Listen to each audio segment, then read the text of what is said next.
Bonjour à toutes et à tous. Merci de nous rejoindre pour cette conférence débat qui s'inscrit dans le cycle que le Centre d'action laïque de la province de Namur consacre tout au long du mois de mars à la lutte pour les droits des femmes.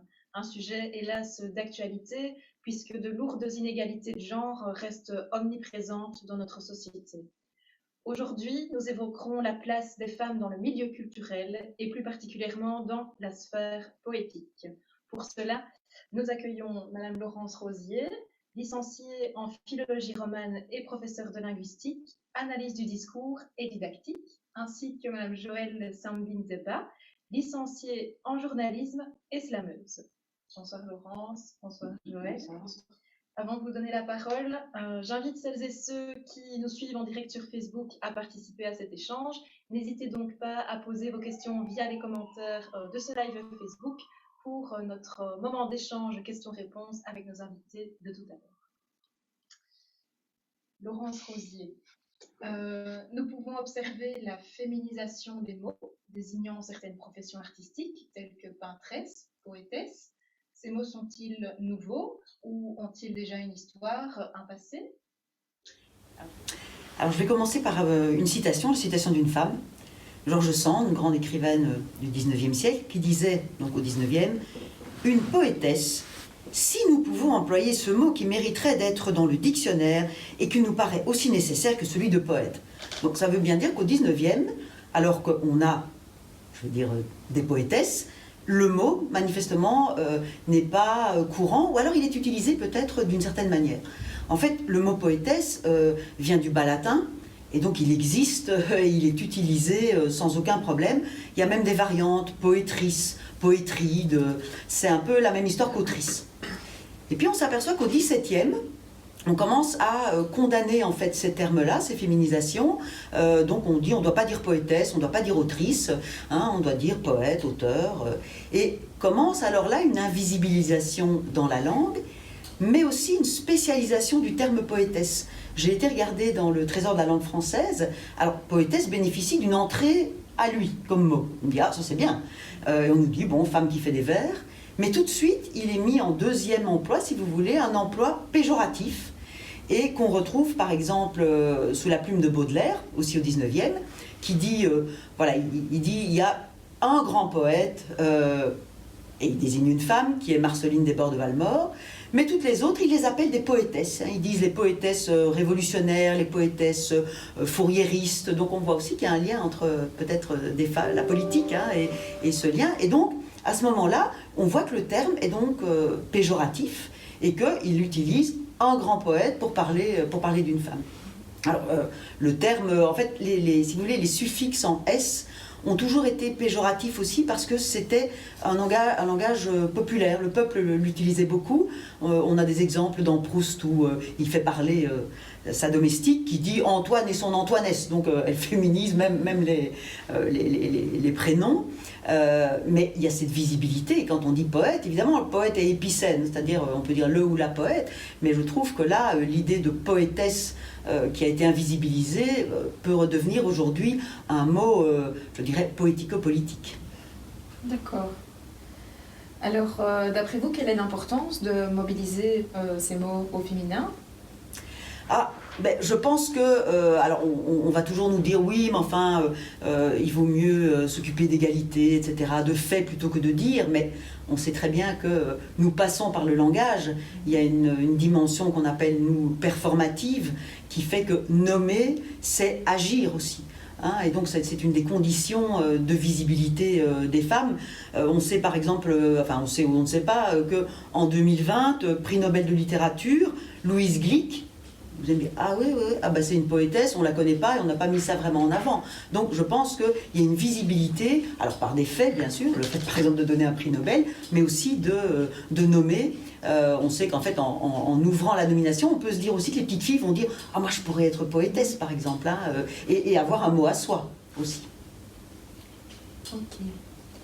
En parcourant les pages de l'encyclopédie libre Wikipédia, destinée à la poésie et à la liste des poètes, nous constatons que peu de femmes y sont mentionnées. Cela procède-t-il d'une invisibilisation des poétesses? Alors, j'ai amené une petite bibliothèque portative. Bon, il existe des histoires aujourd'hui. Hein. Par exemple, c'est en 2 tomes, c'est chez Folio, Femmes et littérature, une histoire culturelle, où là, vous allez en manger des romancières, des poétesses, etc. Mais c'est vrai que c'est tardif, hein. Même si chez Segers, déjà dans les années 70, on commence à parler de l'histoire des femmes qui ont fait de la poésie. Alors, si on retrace l'histoire, c'est une histoire parcellaire, évidemment, hein, que je vais vous faire rapidement. Mais c'est vrai qu'au Moyen-Âge, les femmes font de la poésie. À la Renaissance, on a des grands noms, hein, Louise Labbé, Christine de Pisan, Marguerite de Navarre. Au XVIIe, on préfère retenir les Précieuses ridicules que Mademoiselle de Scudéry, qui écrit beaucoup, qui tient des salons, donc des femmes très, très actives. Et au XVIIIe aussi, on a encore des femmes à l'orée, si vous voulez, du XVIIIe et du XIXe. On nous parle toujours de l'Inde de Gouges, évidemment, c'est hyper important, mais on a aussi des femmes créatrices. Alors je vais en citer une, et pas du tout pour faire mon érudite, mais Marguerite Victoire Babois. Qui connaît Marguerite Victoire Babois? À l'époque, elle est très connue, et si moi je vous en parle, c'est parce que en fait, je fais un cours sur la littérature de deuil, et quand on nous parle de poètes qui ont perdu leur enfant, on pense tout de suite à Hugo, qui a perdu sa fille Léopoldine, Mallarmé, qui a perdu son fils Anatole. On oublie que cette femme écrivait des élégies, hein, Marguerite Victoire, et que elle a inspiré Hugo. Hugo le dit, mais on n'en parle pas dans l'histoire classique. Alors, il y a un point aussi important, c'est pour ça que j'ai dit 18e, 19e, c'est que, c'est pas moi qui l'ai dit, c'est Geneviève Fraisse qui dit, bon, les femmes luttent pour l'égalité des droits politiques, mais au 19e, l'enjeu, c'est aussi pouvoir être une créatrice. Hein, que les peintres puissent, par exemple, dessiner du nu. Que les femmes puissent en effet créer, accéder à la notion de génie. Alors on peut évidemment critiquer cette notion, mais quand je vous ai cité Baudelaire, hein, Baudelaire dit ok, on accepte l'exception, c'est-à-dire on peut avoir une femme de temps en temps. George Sand, que j'ai cité, pâtit aussi de ça, hein, on l'appelle la grosse vache pleine d'encre, hein, et donc les femmes, il y a beaucoup de femmes poètes à l'époque, mais elles ne sont pas reconnues, notamment par l'histoire littéraire, hein, la postérité, cette légitimité-là, on ne la donne pas. Mais elles travaillent, elles sont là, et cela va aussi aller de pair, donc avec une espèce d'émancipation des normes hétérosexuelles. C'est-à-dire on va avoir des femmes, alors ça nous fait penser à Sappho aussi, hein, qu'on réduit toujours à quelque part à son lesbianisme, mais en fait ce lesbianisme est politique. Elle a aussi écrit des vers politiques, Sappho, et on retrouve par exemple Nathalie Clifford Barnes au début du XXe siècle, Colette qui n'a pas écrit de poésie, mais ces femmes qui vont à la fois vouloir se dire je suis une technicienne de la langue, parce que on pouvait, si vous voulez, et j'avais préparé, mais je vais quand même le dire, je ne sais pas si vous avez vu ce film Potiche, qui est tiré d'une pièce de théâtre. Et là, on a Madame Pujol, qui est jouée par Catherine Deneuve, qui est la femme d'un patron, et il lui dit d'ailleurs, tu ne dois être que Madame Pujol, c'est ton rôle. Et ce qu'elle fait, elle va se promener, et elle fait des petits poèmes. Et elle écrit, par exemple, mon ami l'écureuil était là ce matin, il m'a fait un clin d'œil, je lui ai dit à demain. Alors, pour elle, c'est une émancipation, mais on voit que c'est donné comme un jardin secret, une parole liée à la nature, à la spontanéité. Les femmes, les poétesses vont revendiquer la technicité, hein, parce qu'au 19e, on dit, ok, la petite poésie spontanée, intime, c'est très bien, et elles vont revendiquer aussi la spectacularisation, c'est-à-dire ce que, après, Virginia Woolf va mettre en avant en disant « une chambre à soi », on aura la poétesse guerrière engagée Audre Lorde qui va dire « une écriture à soi ». Et on a vraiment tout ce mouvement pour arriver aujourd'hui, je pense, hein, je le dis un peu, des poétesses à la tribune. Hein, c'est-à-dire on se sert de la poésie comme arme, on la sort de ce qu'elle n'était pas, mais de l'image qu'on avait, une poésie mièvre, un peu comme on faisait de la broderie, vous voyez, pour les femmes, et on retrouve finalement cette généalogie, et je pense qu'on la retrouve bien sûr aussi avec les slameuses et les rappeuses, cette généalogie politique qui bouleverse les normes et qui est publique. C'est ça. Ok. Dès lors, pensez-vous que, j'imagine que oui, mais que la poésie peut être performative? Oui, et quand je vous disais des poétesses à la tribune, c'est marrant parce que le terme « un tribun », une tribune c'est un objet. Hein, alors voilà, il y a vraiment cette dimension de la parole publique alors on a des exemples, je vais en prendre, par exemple, je vais prendre Christiane Taubira, qui lit des poèmes de Damas, qui est un homme, mais elle les lit à l'Assemblée nationale quand on l'insulte, donc il y a quelque chose d'une réponse. On a tous vu Amanda Gorman, on s'est dit, bah, qu'est-ce que c'est ça, par rapport au tweet de Trump, soudain, cette parole-là. Je vous ai parlé de Audre Lorde, qui parlait, je pense qu'on le retrouvera dans les slams de Joël, de colère et de remise en cause sociale, et qui va aller vers ce qu'on appelle, alors c'est marrant, Natacha Polony, qui est très conservatrice, qui est journaliste, directrice de Marianne, et qui avait un peu taclé comme ça Virginie Despentes lorsqu'elle avait défendu le geste d'Adèle Haenel en disant on se lève et on se casse. Elle avait dit c'est du lyrisme gueulard. Et ben moi je trouve que ce lyrisme gueulard aujourd'hui, ça peut être revendiqué comme justement cette parole triviale, cette parole crue, cette parole aussi longtemps qu'on a mis pour les femmes qui étaient populaires ou vulgaires. On ne dit pas ces mots-là, on ne parle pas comme ça, on doit rester poli, on doit respecter les convenances. Les femmes, c'est la tradition de l'éducation et autres. Et aujourd'hui, il y a toute une série de femmes, et d'ailleurs l'histoire reste à écrire parce qu'il n'y a pas un chapitre sur cette parole-là, mais qui vraiment a une audience et une collectivité. Je pense que c'est pour ça que je dis des poétesses à la tribune, parce que ce qui donne leur force aux femmes aussi, c'est une parole collective. Je pense qu'aujourd'hui, cette parole poétique, elle n'est pas celle de Potiche qui est obligée de la faire en cachette, elle est justement celle qui nous lie. Un réel outil de lutte politique, alors. Tout à fait, je pense. Parfait. Est-ce que vous souhaitez rajouter quelque chose ? Je pense que j'ai dit ce que je... Oui, je voulais dire aussi qu'il y a eu... Enfin, on voit par exemple dans le destin tragique de toute une série de poétesses, Sylvie Plath par exemple, ou Janet Frame, ce sont des femmes qui ont fini par se suicider, qui ont été internées. Et ça, on voit aussi que par ce destin tragique, c'était en fait contre la société, évidemment, qu'elle luttait. Donc je voudrais aussi leur rendre hommage là. Madame Rosy, la poésie est mobilisée par des femmes à travers le monde en sa qualité d'outil de lutte politique. Pensez-vous d'ailleurs que la poésie puisse être performative ? Oui, je pense que dans toutes les manières dont on parle aujourd'hui de la riposte des femmes, la voix poétique a été empruntée justement dans le domaine politique. Je pense à Christiane Taubira, qui répond à des insultes, notamment lors des débats autour du mariage pour tous, en citant un poète guyanais, Damas. On a tous évidemment Amanda Gorman, on l'a vu lors de l'investiture de Joe Biden, dire ses propres textes. Et donc il y a là quelque chose vraiment de fort. Alors il n'y a pas toujours non plus ce qu'on appelle une parole qui serait correcte et convenue. On peut aussi avoir ce que Natacha Polony, la directrice de Marianne, qui est très très conservatrice, avait dit de la tribune de Virginie Despentes lorsque celle-ci s'était exprimée sur le geste d'Adèle Haenel au César, on se lève et on se casse. Elle avait dit c'est du lyrisme gueulard. Eh bien moi je trouve que ce lyrisme gueulard, voilà, il est une force, il est une réponse, parce qu'il s'inscrit aussi dans une généalogie qui est que les femmes devaient avoir une parole contenue. Par exemple, les traités d'éducation, depuis très longtemps, étaient toujours rédigés par des femmes, et quand les hommes en rédigeaient, ils prenaient des pseudonymes féminins d'ailleurs. Et donc là, c'est dire, c'est pas seulement, on n'est pas vulgaire, on n'est pas populaire, on dit les choses de façon crue, de façon triviale, et c'est une dimension politique. Et là, elle est aussi performative, parce qu'elle choque, elle est subversive.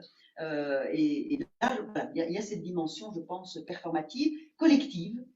On n'isole pas, on a cherché à isoler les poétesses. Et aujourd'hui, je pense qu'au contraire, c'est les poétesses à la tribune, c'est des voix de partout qui s'élèvent, et il y a quelque chose de l'ordre d'un chœur, si vous voulez, qui se met en place et qui a, pour moi, un réel pouvoir politique. Bien. Merci pour vos réponses. Nous allons pouvoir maintenant écouter Joël Sanvi qui va nous proposer un petit moment de slam.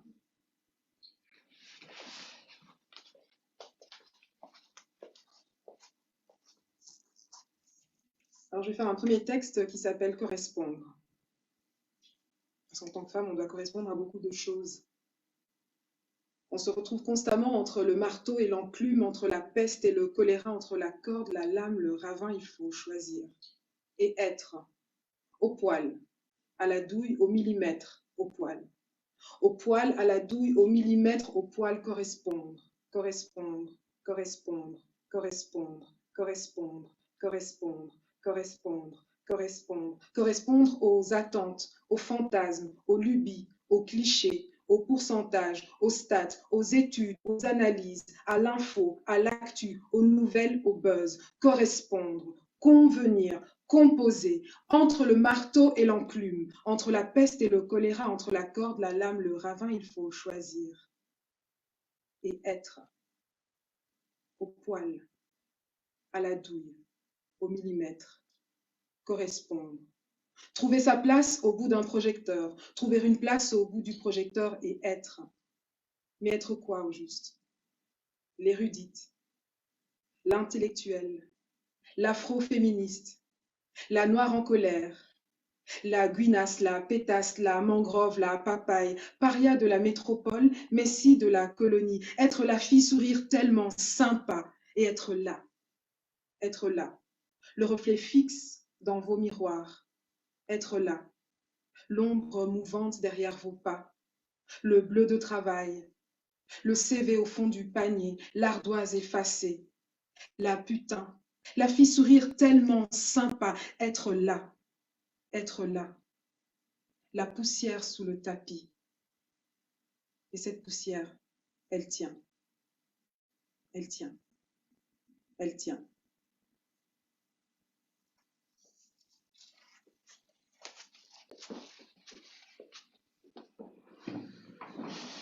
Merci Madame Sandy pour ces mots percutants. Merci à vous pour l'invitation. Vous allez pouvoir nous en dire plus. Quel est votre parcours artistique? Alors, moi j'ai très tardivement osé dire de moi-même que j'étais une artiste, une autrice, comme vous avez dit, une poétesse.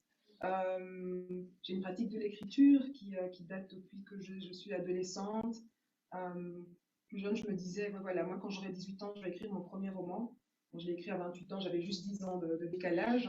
Mais voilà, en 2015, après mes études en journalisme à l'ULB, après avoir travaillé longtemps au sein d'un mouvement féministe, j'ai décidé de complètement changer, d'arrêter le travail que je faisais, le salariat, on va dire, pour me lancer pleinement dans l'écriture, dans la poésie, dans le slam, monter sur scène, performer. Et donc, c'est à partir de ce moment-là que petit à petit, parce qu'en tant que femme, il faut dépasser tout un tas de barrières, tout un tas d'empêchements, à la fois ceux qu'on a intégrés, à la fois ceux qui sont présents dans la société. Et donc, de là, j'ai commencé à faire de la scène avec un spectacle, un tout premier spectacle qui s'appelait Congo Eza, et qui a été mis en scène par Rosa Gasquet pour les Arts Urbains. Donc, les Arts Urbains, c'est la seule organisation de la Fédération Wallonie-Bruxelles qui s'occupe des arts urbains, comme son nom l'indique.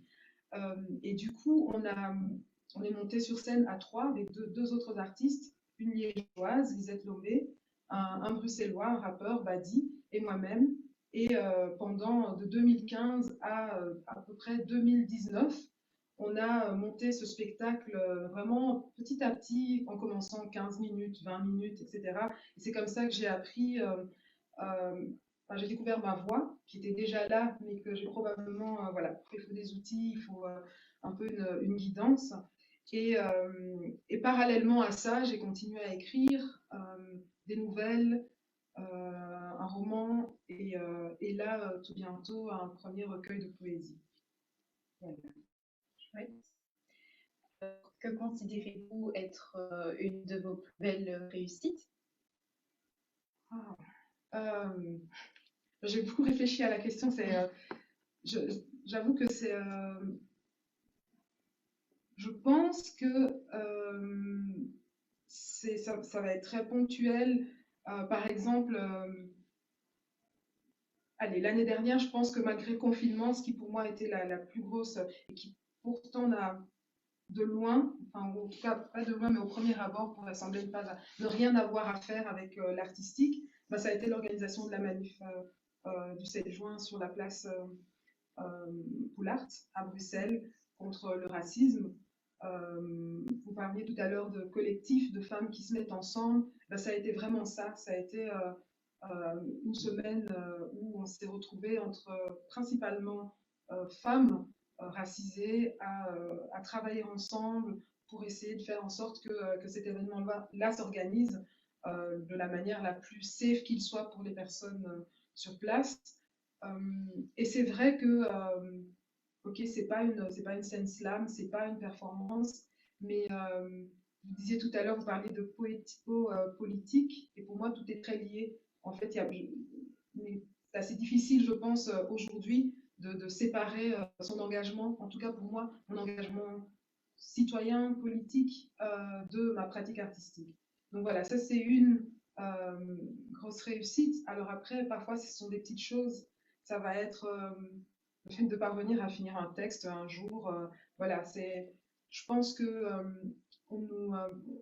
il y a énormément de choses qui nous sont un peu imposées, ou en tout cas formatées, où on va se dire, ben voilà, une réussite, ce serait, même si on ne crache pas dessus, tout à fait, vraiment pas du tout, on dirait qu'une réussite, c'est, je sais pas moi, gagner un César, ou ce genre de choses. Eh bien, oui, c'est vrai, c'est une reconnaissance qui est nécessaire, qui est indispensable, mais je pense que on a la possibilité, nous, en tant que femmes aussi, en tant que communauté de citoyens, de citoyennes engagées, de créer nos propres standards. Et voilà. Et pour moi, la réussite, c'est aussi ça, simplement de me dire, ben oui, j'écris un texte dans un monde, je me définis comme poétesse, dans un monde qui ne me permet pas nécessairement. Vous parlez alors d'obstacles que les femmes peuvent rencontrer. Quelles ont été pour vous vos plus grandes difficultés? Alors moi, je dis souvent que moi, je viens du hip-hop, donc du milieu urbain, plutôt le slam, euh, le rap, etc. Enfin, même si je ne fais pas du rap moi-même, mais en tout cas, c'est ce milieu-là, c'est ce monde-là. Et, et je dis toujours que le dernier bastion, c'est la question du genre et des minorités sexuelles. Et moi, étant moi-même lesbienne, femme noire, voilà, congolaise, vivant en Belgique, etc., ça veut dire qu'il y a toute une série de choses que je peux analyser avec ces lunettes-là, une série de choses que je considère qui sont des obstacles. Et pour moi, une des grosses difficultés, ça a été plutôt celle-là, celle de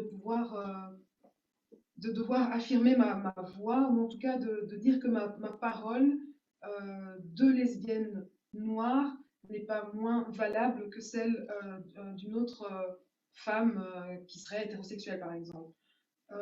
Et ça, c'est très vicieux. Je trouve que ça ne se traduit pas nécessairement de manière hyper frontale ou hyper. Voilà, il y a 2 jours, on a déploré l'assassinat d'un jeune homosexuel en Flandre. Et voilà, les choses ne se traduisent pas avec fort heureusement, cette violence-là en ce qui me concerne, mais un peu de manière pernicieuse. Et je trouve que c'est un problème. C'est aussi un système dans lequel on est.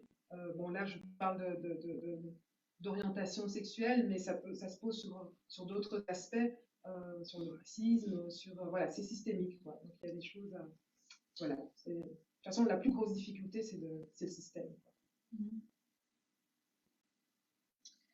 Alors, qu'est-ce que cela signifie être slameuse en 2021? Eh bien, ça signifie venir faire communauté, prendre une place qu'on n'avait pas nécessairement et s'excuser de rien. C'est ça que ça veut dire. En 2015, non, 2016, l'association El Slam, dont je suis marraine et qui a été lancée par Lisette Louvet à Liège, a rassemblé la parole de différentes poétesses, slameuses, rappeuses, autour d'un bouquin qui s'intitulait comme ça, On ne s'excuse de rien. Et c'est ça le plus grand, c'est vraiment mettre notre grain de sel, rajouter un grain de sable sur cette immense plage partagée. C'est vraiment ça, pour moi, le gros enjeu. Okay. Pensez-vous qu'il y a-t-il eu un tournant pour les femmes à un moment donné dans l'accès au milieu du slam, de la poésie Oui, beaucoup. Je trouve que là, je parlais de El Slam à Liège, à Bruxelles, vous avez Slam Que, vous avez différents groupes, il y a des scènes ouvertes qui s'organisent, etc. Et ce qu'on constate, c'est qu'il y a énormément de femmes qui écrivent, énormément. Moi, je donne des ateliers d'écriture. Il y a énormément de femmes qui ont une belle, enfin, belle, encore une fois, qu'est-ce que ça veut dire, une belle plume, etc. Mais en tout cas, voilà, qui ont une parole qui est nécessaire, qui est importante. Et on se rend compte qu'il y a des femmes, quand on est en atelier d'écriture, c'est principalement des femmes. Et puis une fois qu'on monte, je parlais de trouver sa place au bout d'un projecteur. Quand on va sous les projecteurs, on se rend compte qu'il y a de plus en il y a moins de femmes, il y a plus d'hommes. Et ça vaut pour le slam, mais pour n'importe quel autre secteur dans la société. Et en fait, ce qui se passe, c'est que on a besoin d'outiller les femmes, on a besoin d'outiller les personnes, enfin je dis les femmes et les personnes qui ont une place à prendre. On a besoin aussi de se décentrer, de changer de point de vue, d'entendre d'autres paroles. Et ça, c'est indispensable. Bien. Vous parliez un petit peu déjà de tout ça, mais quels sont les éléments qui alimentent le plus votre pratique artistique? Alors, oui, c'est vrai, je le disais un petit peu tout à l'heure.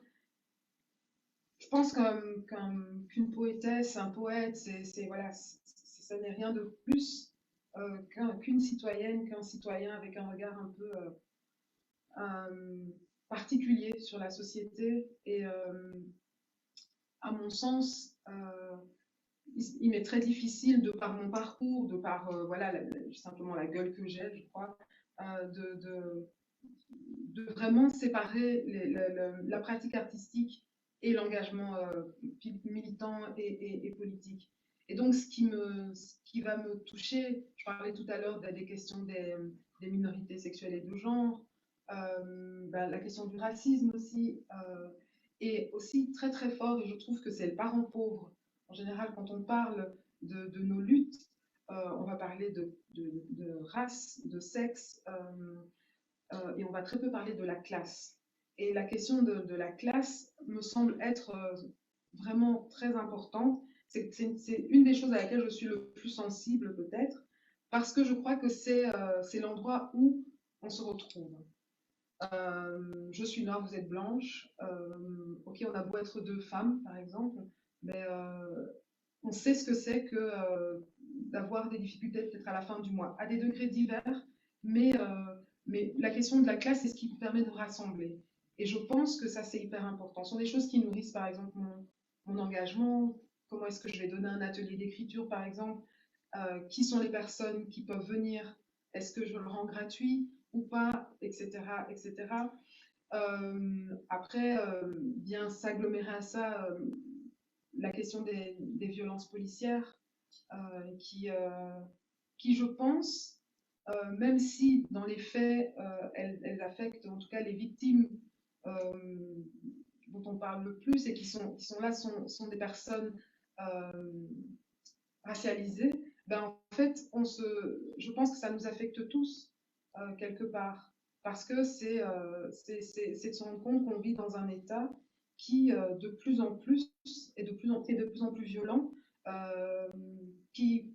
dont la police est dans une sorte d'impunité quand même extrêmement préoccupante.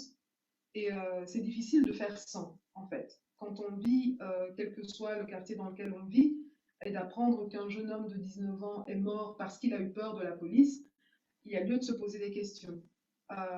Et pour moi qui ai grandi à Kinshasa, par exemple, qui suis venue faire mes études en Belgique, on a vite fait de comparer en disant oui, mais non, mais c'est pas pareil. Enfin, un mort, c'est un mort. Voilà. On peut, avec la calache ou percuté par une voiture de la police, un mort, c'est un mort.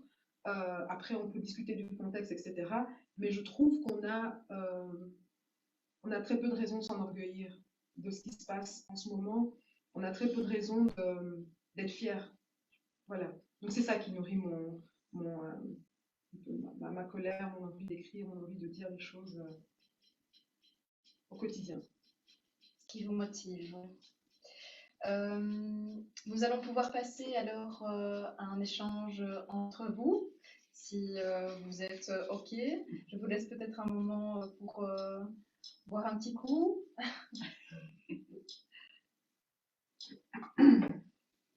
Voilà. Alors, comment percevons-nous l'artiste aujourd'hui? Qu'entendons-nous par création?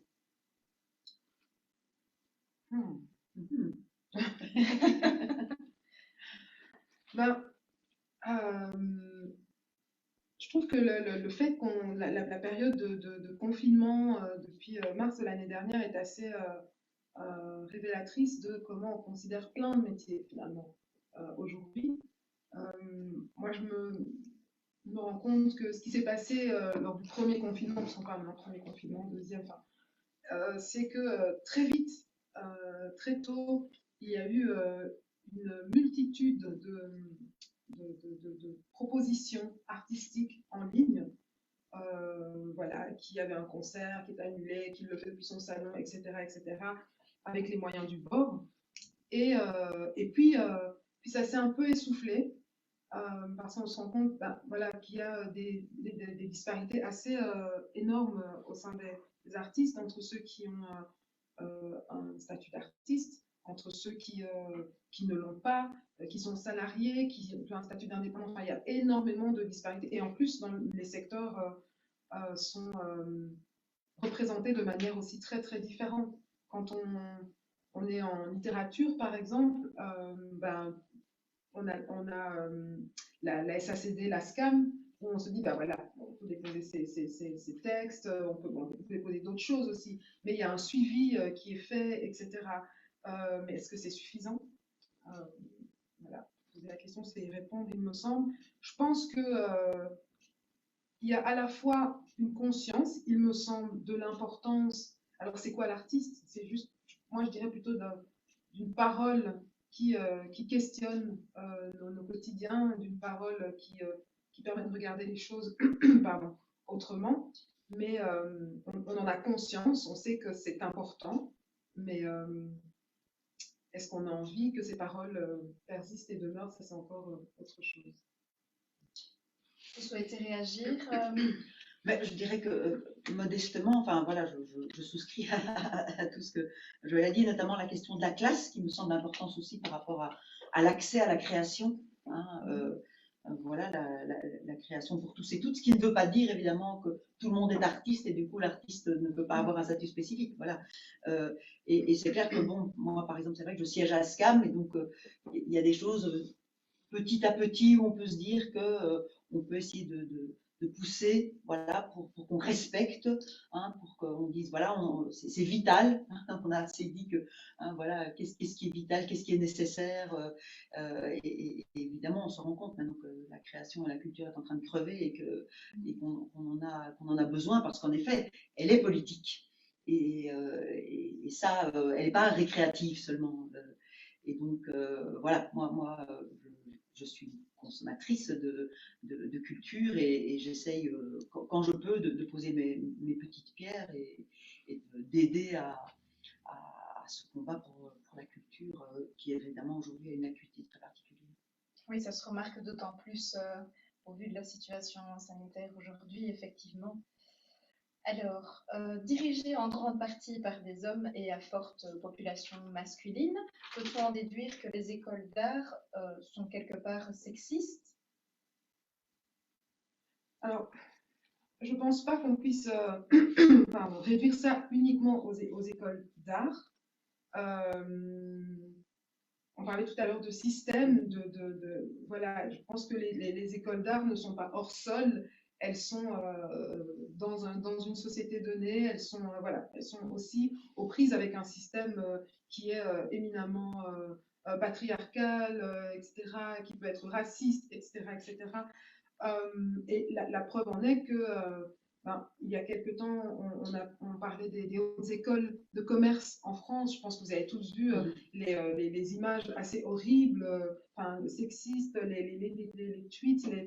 voilà, tout ça, et pourtant, ce sont des classes supposées former, hein, les futures élites, celles et ceux qui font la société de demain. Voilà, on n'a pas entendu grand-chose sur les écoles d'art. Pareil, en Belgique, ce jeune homme de 20 ans qui a été Sandadia, qui est mort à la KUL Leuven suite à un bizutage qui a mal tourné. Voilà, qu'est-ce qui se passe? Ce jeune homme qui fait ses études, je crois, en ingénierie et qui veut à un moment donné s'intégrer, accéder à un cercle qui est très réservé, très fermé, très raciste, etc., et qui finit par en mourir. Et voilà, donc encore une fois, ce ne sont pas les écoles d'art. Je pense qu'il y a un problème, il y a du sexisme, il y a du racisme, il y a de l'homophobie, etc., dans tous les domaines. Ce constat-là, on le fait toutes et tous.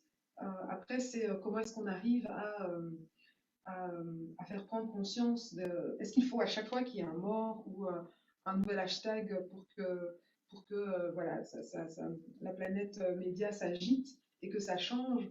Non, voilà, je pense que ce qui se passe, c'est qu'on, voilà, maintenant il y a des enfants à l'école, on en parle de plus en plus. Je pense que contrairement à ce qu'on pourrait avoir tendance à penser quand on parle des jeunes, on dit les jeunes, une sorte d'entité comme ça monolithique, voilà, ils sont très aussi conscients, très au fait de ce qui est bien, pas bien, de ce qui est, de ce qu'est le sexisme, de où ça, jusqu'où ça peut mener. Hein, on parle de la petite insulte à l'école, et ça finit en féminicide. Hein. Parfois, voilà, le continuum est parfois souvent très clair. Donc je pense que oui, il y a un problème. Je pense que c'est nécessaire que par contre les autorités, que ce soit dans les écoles d'art ou dans quelque école que ce soit, s'opposent de manière très claire à toutes les pratiques dégradantes pour les femmes, pour les minorités, pour tout le monde en fait. C'est ça. Ce n'est pas spécifique au milieu culturel. Mais non, comme vient de le dire Joël, c'est en effet, aujourd'hui, ben, on voit partout, ben, c'est vrai que la parole se libère et surtout l'écoute se développe. Et chaque milieu montre que, en effet, du milieu du foot jusqu'au milieu maintenant de la musique, voilà, qu'il y a ces reproductions. Et vous disiez, quand il y a des morts, mais moi qui étudie aussi les violences, et ben même quand il y a des morts, on a encore des gens qui restent dans cette violence, dans cette déshumanisation. Et c'est là, évidemment, qu'on est sidéré parce qu'on a l'impression à la fois qu'il y a en effet, on se dit, il y a une visibilité, une certaine visibilité pour les minorités, elles s'expriment, etc. Mais il y a tout de suite le retour de bâton parce qu'il y a la violence qui est encore là de façon plus horrible. Et du coup, avancer, c'est aussi prendre des risques. Donc, on a vraiment les deux, quoi. Il y a en effet une conscientisation très forte, mais la réaction et le conservatisme est toujours là, et dans tous les milieux, hein, dans le milieu universitaire aussi, bien entendu. Alors, vous parliez justement de certaines formations qui étaient aussi plus spécifiques aux femmes. Donc, nous observons que les femmes sont cantonnées à certaines fonctions, telles que l'enseignement ou l'accompagnement, et pas spécialement à la création. Donc, cette idée de l'homme serait dans la production et la femme dans la reproduction. Oui, c'est un fait. Et en même temps, j'ai envie de dire, quand on ne produit pas, on n'est personne dans cette société. Donc en fait, effectivement, les femmes vont être dans la reproduction, dans le care, elles vont avoir plusieurs journées mais une femme qui ne travaille pas, ou un individu qui n'est pas un travailleur, considéré comme un travailleur, donc qui ne produit pas, qui ne nourrit pas quelque part le système de manière classique, tel qu'on pourrait. Eh ben, c'est considéré quand même, pour voir comment on traite les chômeurs, par exemple. Donc, je pense et ça, c'est quand même beaucoup plus ça me semble préoccupant, au-delà et je ne minimise pas la charge supplémentaire qui pèse sur les épaules des femmes.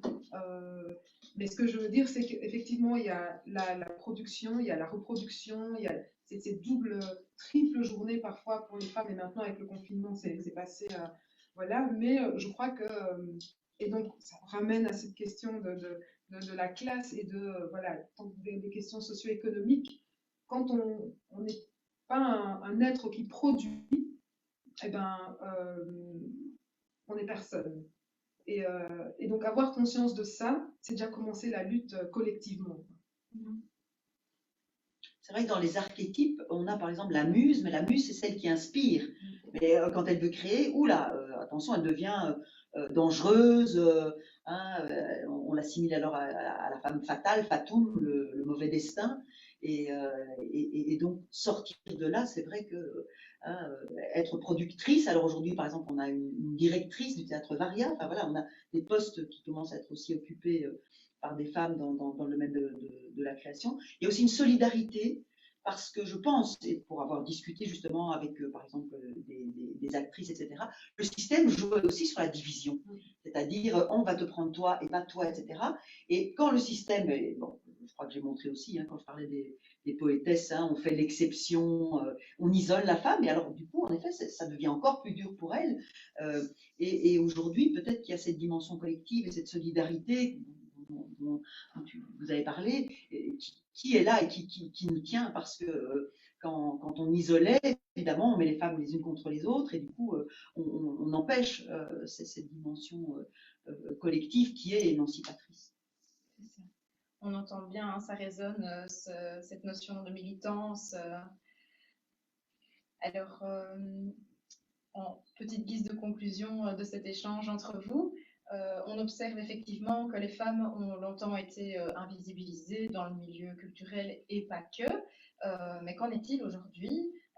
Comment éviter ces inégalités? Comment les stopper? Quelles solutions avons-nous? Comment renforcer cette prise de conscience dont vous parliez tout à l'heure? Moi, j'essaye, à mon niveau, je suis enseignante.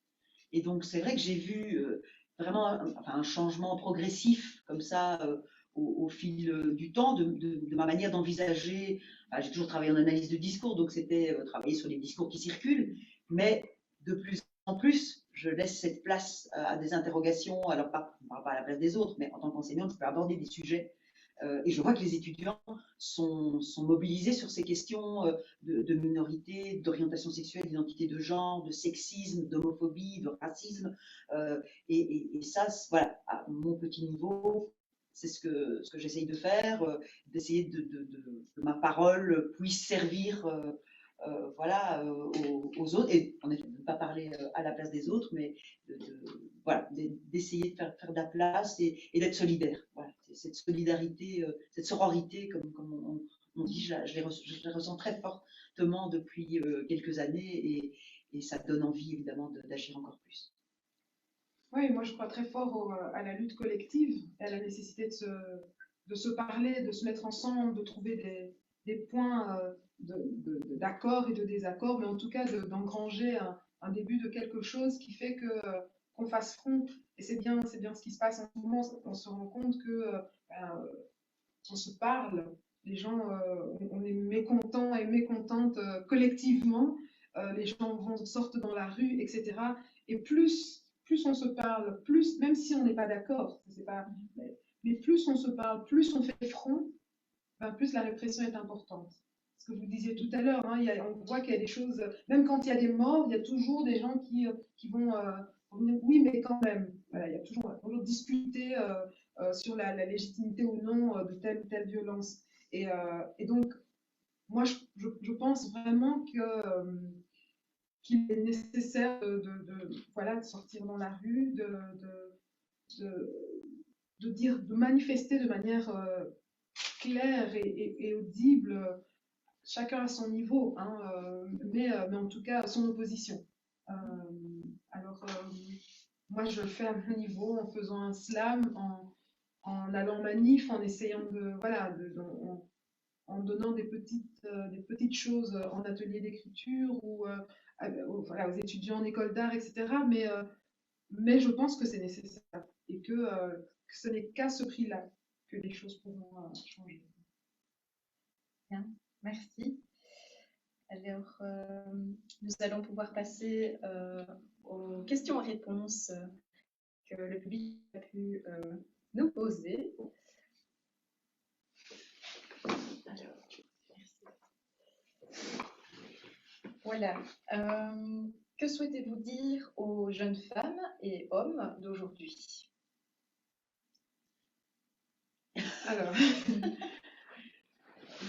aux jeunes hommes, allez, en boutade, je ne sais pas moi, mettez une jupe, jouez à la poupée, mettez-vous dans la peau de vos copines, vos sœurs, vos amis, je ne sais pas, taisez-vous, écoutez un peu plus, et aux jeunes femmes, ne vous excusez de rien.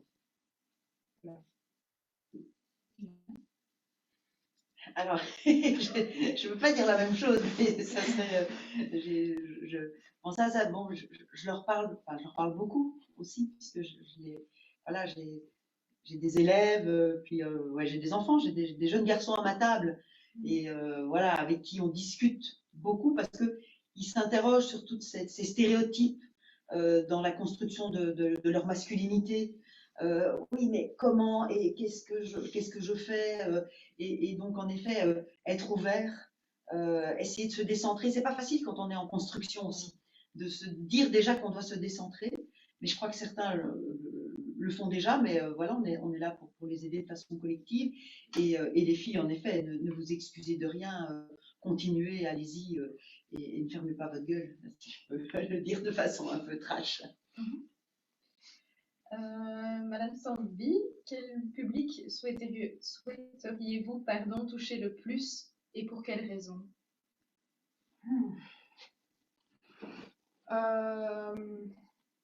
Ouais, j'allais dire un public féminin, mais après, voilà, c'est quoi féminin?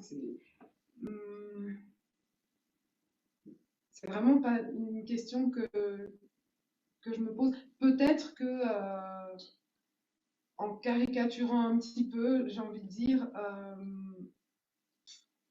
ça dépend. Si je dois donner un atelier d'écriture, par exemple, ben, j'aime autant que ce soit auprès de personnes qui, a priori, je sais pas, n'ont pas d'extrascolaire ou n'ont pas nécessairement la possibilité. Et voilà, que ce soit une petite graine comme ça. Mais je ne sais pas si c'est tant en termes de public que de ouais, pourquoi on le fait et qu'est-ce qui ressort, quoi. Allez, je pourrais avoir un public je sais pas moi, de jeunes BCBG, très bien dans leurs bottes, très, voilà, avec tout qui semble leur être offert sur un plateau, et pour autant, il y a là aussi peut-être des choses à questionner, il y a là peut-être une richesse que moi je ne soupçonne pas, j'ai des a priori. Alors, c'est peut-être très angélique, mais c'est ce que je disais tout à l'heure, je crois que la lutte, elle est collective et qu'on a besoin de tout le monde, de toutes les armes, quoi, pour avancer. Donc, j'ai pas de public idéal, j'avoue. Maintenant, tant que ce sont des gens qui sont prêts voilà, à avancer, à discuter, il y a pas de, j'en ai pas vraiment, en réalité. Bien. Alors, comment pensez-vous donner goût à l'écriture aux jeunes d'aujourd'hui? En les invitant à oser écrire, parce que je pense que c'est pas quelque chose. En fait, ce qui est merveilleux avec le slam, c'est que on écrit pour la parole. Donc, c'est pas une écriture qui est destinée à être nécessairement publiée dans un bouquin, etc. Donc, avec une attention particulière à l'orthographe, à la grammaire. Le slam, c'est j'écris mon texte et puis je le propose, je le partage. Et ce qui est assez touchant et vraiment très chouette, c'est que parfois je mets des ateliers avec des personnes jeunes et moins jeunes d'ailleurs qui ne maîtrisent pas nécessairement la langue française ou l'écriture, etc. et qui vont véritablement écrire de manière phonétique ou qui pour moi est difficile.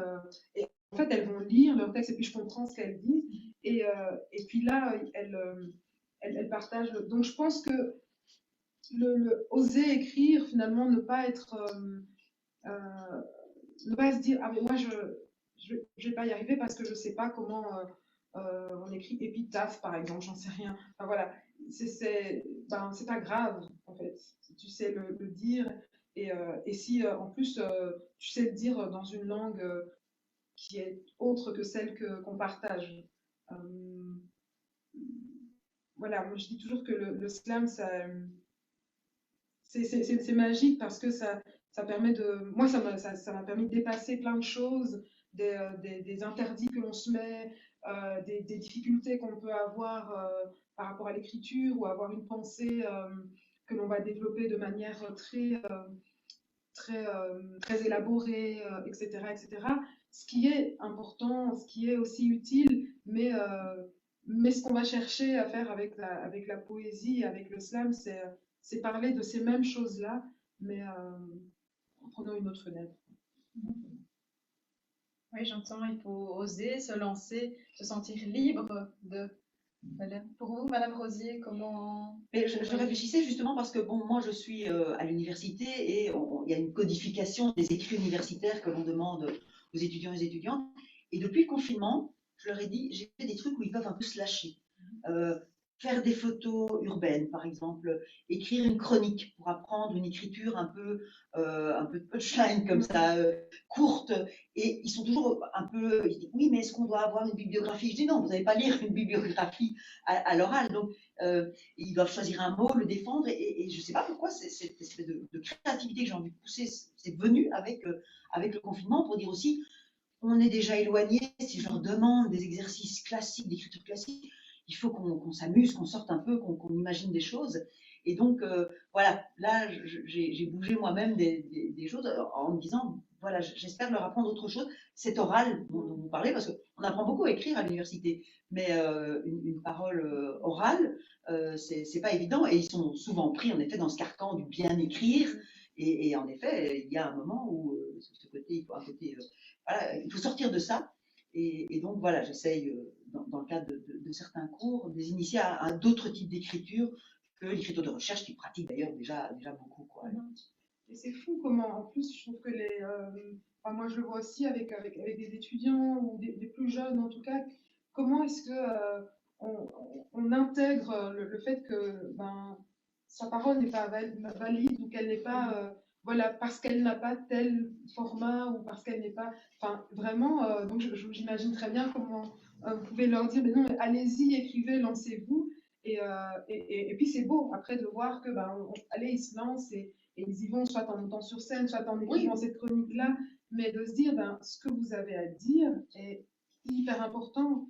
Et ça a beau être un grain de sable, mais Dieu sait que la plage, elle ne sera jamais la même avec ou sans ce grain de sable. Ah oui, non, ils ont fait des vidéos l'année dernière où ils se sont donnés. J'ai vu des aspects de mes étudiantes que je ne connaissais pas. C'est chouette d'entendre ça. En quoi la langue est-elle vivante? Comment se l'approprier?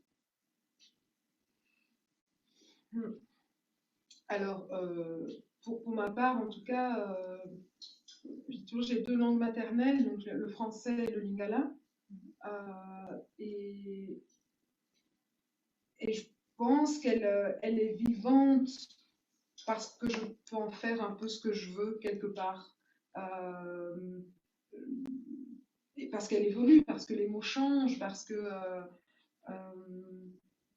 qu'on peut décider. Bon, et après, la langue française, elle a aussi cette richesse-là. Il y a aussi une polysémie des mots. Enfin, voilà, je pense que c'est une question un peu difficile, mais pour moi, elle est vivante parce que je peux la triturer, je peux la travailler, lui faire dire une chose et une autre, et voilà, simplement. Merci.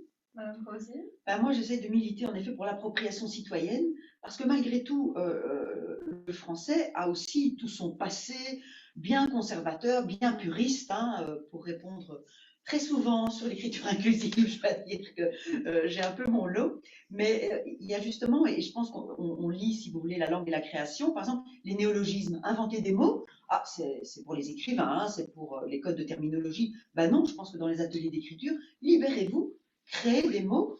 C'est comme ça qu'on peut jouer avec les mots, même si en effet on ne connaît pas l'orthographe ou on ne connaît pas, mais on a cette créativité et cette créativité est source aussi voilà, de force et de se poser en tant que je suis légitime, c'est ma langue, donc je peux créer des mots. Alors, il faut toujours évidemment se créer pour comprendre, mais dans cette dimension ludique, je pense qu'il y a une piste pour s'approprier et le ludique peut évidemment mener au politique. Je pense qu'au niveau des questions, nous sommes arrivés au bout. Alors, nous avons encore un petit moment de slam à vous proposer par Madame Joëlle Samby. Voilà.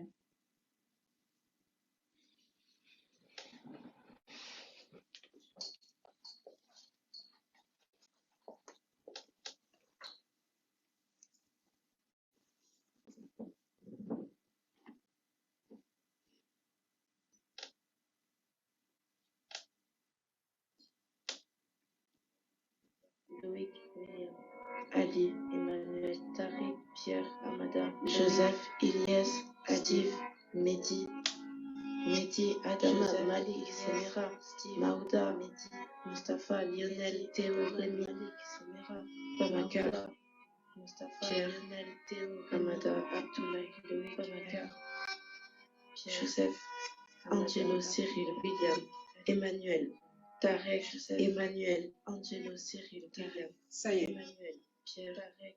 Ça y est, les tambours tonnent. Frottement de cuivre et bruit de bottes, c'est la grande marche de l'automne. Ça y est, c'est la cadence, la vaste fête, l'ignoble transe. Ils ont sorti les boucliers. Ils les ont même briqués pour la rentrée, nos amis. Ça y est, ils se taisent, les oiseaux, tandis que l'on casse de l'arabe, du gitan, du négro. Posés tout fiers, ils déblatèrent. Posés tout beaux, ils annoncent haut, mais quand même la ferme. La ferme aux femmes fiantes, prolo, malfrats, travelo, pédés, homo, islamo, bobo, pauvres gauchos, la ferme. Le fiel la fiante entre les mots. Le fiel la fiante de leur croc, tout est serré, trop bien rangé, comme la boucle de leur Weston, les militaires et leurs treillis. Tout est serré, trop bien rangé, comme les glaçons de leur Jameson. Ça y est. Ça y est, ils se taisent, les oiseaux seuls croassent les corbeaux. Ils annoncent la fin de la paix. Mais alors, devine. Qui se tient dans la file, scrute le blanc de tes yeux et se surprend à vouloir être comme toi, tout à fait, subitement, soudainement, frère? Qui lève le poing, la matraque et l'urne pour te frapper un peu plus fort, tandis que tu lèves le tien pour fendre la gueule et le cul, saboter les efforts de ceux qui s'obstinent à te maintenir à terre, vulgaire poussière loin de la cour des hommes. Mais qui un homme souhaite devenir? Qui te prend et qui te jette? Qui te crache dessus, essuie sa merde et pointe du doigt ta colère? Qui te marche dessus et pointe du doigt ton enfer explosif? Qui te prend et qui te jette? Qui te respecte si peu, si peu, si peu? Qui se tait quand ça arrange? Qui t'égorge quand tu déranges? Qui s'abreuve de ta misère? Devine, qui a froid comme toi, les cantonniers du bleu trépas? Qui bientôt comme toi pourrit déjà, sculpture cimetière au fond des eaux, ode funeste dans les avions? Qui comme toi pourrit déjà, mort pour une vie qui ne sera pas, pour une nation qui ne verra jamais le jour? Mais alors devine ma colère. Devine ma colère.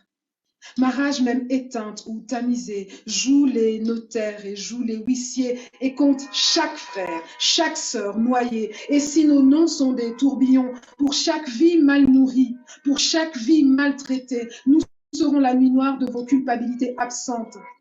Nous serons la solitude et la tourmente de vos cœurs charognés.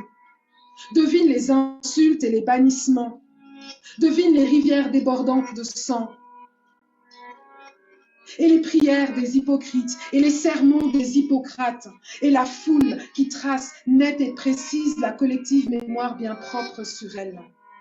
Et cette foule qui trace nette et précise la collective mémoire bien propre sur elle. Qui proscrit? Qui définit? Qui tranche? Ça y est. Ça y est, ils se taisent, les oiseaux seuls croissent les corbeaux. Ils annoncent la fin de la paix. Mais qui meurt à la fin? Devine. Malik, Samira, Mustapha, Lionel, Théo, Rémi, Babacar, Angelo, Cyril, William, Emmanuel, Tariq, Pierre, Amada, Loïc, Ali, Joseph, Ilyes, Steve, Mehdi, Adam, Malik, Samira, Magda, Mustapha, Lionel, Théo, Rémi, Babacar, Pierre, Amada, Abdoulaye, Loïc, Ali, Joseph, Angelo, Cyril, William, Emmanuel, Tarek, Emmanuel, Tarek, Pierre, Amada, Abdoulaye, Loïc, Ali, Joseph, Ilyes, Mehdi, Steve.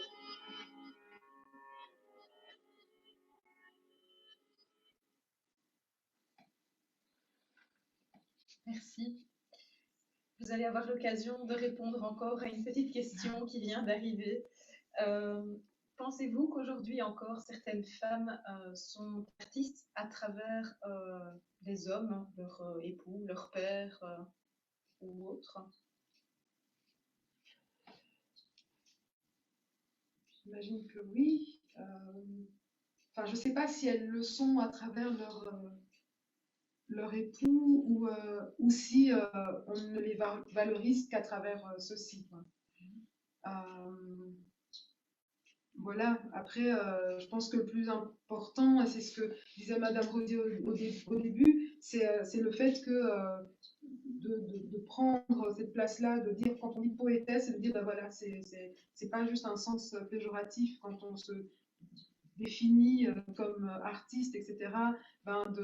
C'est pas évident de l'assumer, mais voilà, c'est important de visibiliser, de dire on existe.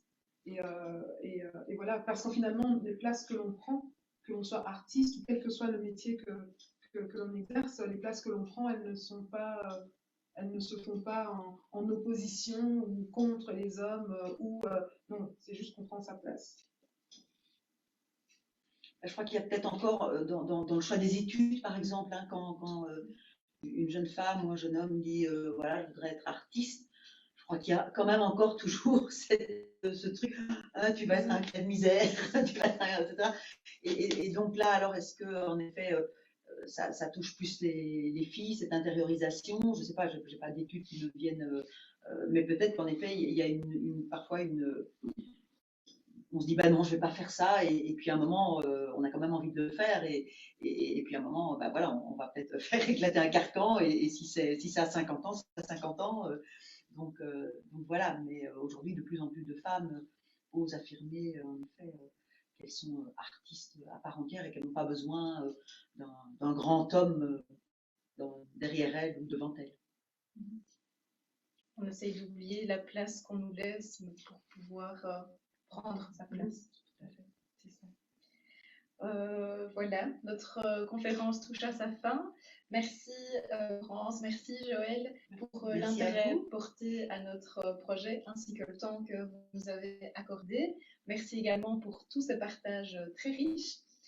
Je souhaite aussi remercier l'équipe du Centre d'Action Laïque de Namur qui a assuré le volet technique de cette visioconférence malgré notre petit incident.